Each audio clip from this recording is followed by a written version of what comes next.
malaking sampalok Yan ito. po yung baluyan. Yan po Ayan. yung papuntang Jinsan. Ayan. Malaking sampalok to. So dito naman, yun po yung banda ng Santa Maria. Kasi mga ka-adventure, bakit tinatawag to na Crocodile Mountain? Itong bundok na ito mga ka-adventure, parang buaya na umiinom, parang crocodile na umiinom sa dagat ang kanyang ulo. At dito sa building ito, hindi ko malimutan dito mga ka-adventure, kasi nung unang kong punta, umupo ako dyan, sinabihan ako ng aking kasama na pangalawang crocodile. Ayan mga ka-adventure. Ngayon parang dinidevelop to mga ka-adventure, kasi yung ano niya, yung kalsada inaayos para gawin itong concrete road siguro mga ka-adventure, para ma-develop tong lugar na to. At itong lugar na to mga ka-adventure, maraming solar na inilagay nila. Ito ang kanilang malaking building dito. Ito ay sakop ng Padada, Davao del Sur. Pumupunta dito mga ka-adventure dahil po sa napakahirap ang daan. Ngayon pinapalakihan yung kalsada. At ito ang mga puno sa tabi ng kanilang building.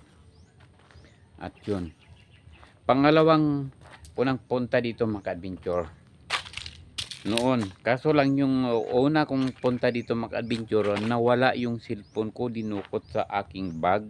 Kaya nga nag-uumpisa na naman ako sa bablog. Nag-uumpisa na naman.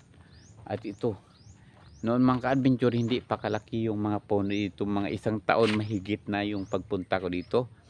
Pagpunta ko dito mga ka-adventure, January 2, 2023. 1 year na mga adventure. Ito dinugtungan pa nila ito mga adventure. Ayan ang dugtong nila hindi pa nalagyan ng sahig mga adventure. Ayun. Mataas pa.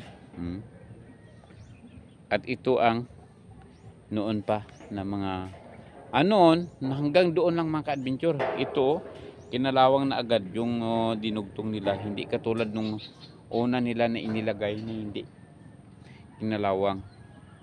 At ayan sa ibaba ay karagatan. Ayun, makikita mo lahat karagatan yan mga adventure. Malinaw na malinaw ang dagat mga adventure.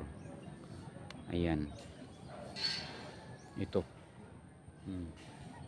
Nung pagpunta ko dito mga adventure, mayroong malaking papaya dito. Ngayon wala na, siguro namatay na.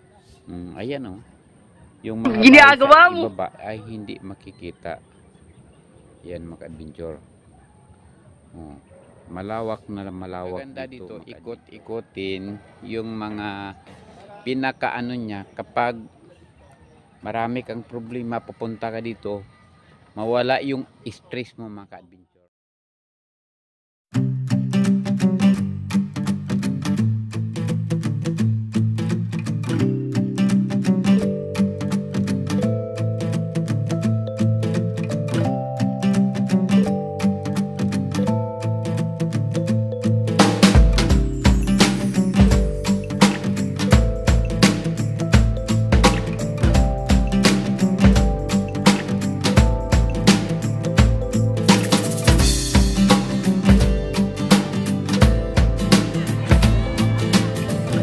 Malungon pinto.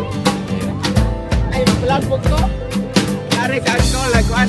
Kulantay ko Angkol, Bisaya sa why are you asking? Ano? Say Bisaya sa why are you asking? Nakatukin may stroke ko.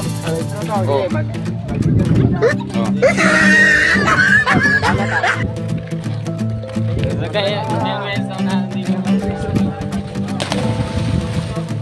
Bakit? Ayan. Adventure, ang daming mga bata na niligo dito. Hindi ko nga lang simulan, Col. Adventure. Jeep? Jeep. Jeep? Pakita ko.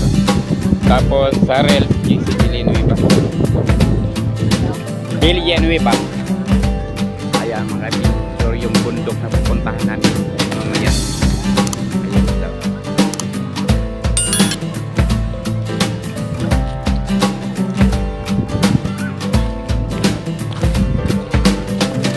Naunsa daw?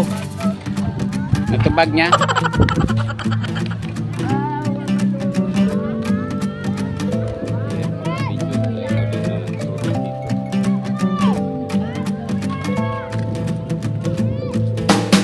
Hello mga ka-adventure, welcome sa Yan ang cameraman namin mga adventure. Oh. Yan. Ito si GC29. Yan ako pinuhangan. Please subscribe to Jeep Adventure mga idol. Salamat.